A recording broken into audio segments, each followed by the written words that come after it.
தோசை மாவு கொஞ்சம் தான் இருந்தது. சப்பாத்தி மாவும் கம்மியாக தான் இருந்துச்சு. சரி நம்மளுக்கு தான் சோறு தின்னலனா தூக்கம் வராதேன்னு பசங்களுக்கும், நம்மளுக்கும் அரிசி ஊற வச்சுட்டு, ரசமும் சிக்கன் குழம்பும் இருக்குது. எல்லாத்தையும் சமாளிச்சுக்கலான்னு பால் ஊற்றி வச்சுட்டு, வெளியே வந்து வாஷிங் மிஷின் போடலான்னு நானே தண்ணி பிடிக்க ஆரம்பிச்சிட்டேன்.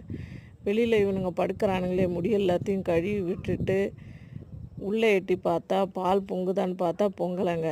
சரி இன்னும் கொஞ்சம் கழுவி விட்டுட்டு போயிடலான்ட்டு கழுவிட்டு உள்ளே போகலான்னு இருக்கமோ பார்த்தா வெளியில் ஒரே சவுண்டு கேட்குது, மழை பெய்கிற சவுண்டு. என்னடா இது மழை பெய்யுதுன்ட்டு மேலே துணி இருக்குதுன்னு சொல்லி குடுகுடுன்னு மேலே போனால் படிக்கட்டு நனையவே இல்லை. அடக்கடவுளே ஓவர்ஃப்ளோ ஆனதையா இப்படின்னு நினச்சோன்னு சொல்லிட்டு உள்ளே வந்தால் இவன் என்னை பார்த்துக்கிட்டு இருக்கா. இவன் நான் லூஸ் மாதிரி இதுக்கும் அதுக்கும் ஓடுறான்னு அதுக்குள்ளே எங்கே பால் பொங்கி ஊற்றிடுச்சுங்க. இன்றைக்கி மாலை வேலை இப்படி தான் போய்கிட்டு இருக்கு. அவள் அங்கேருந்து இங்கே வந்து என்ன பார்த்துக்கிட்டு இருக்கா. வெளியில் பார்த்தா வெயில் அடிக்குதுங்க. சப்பாத்தி போட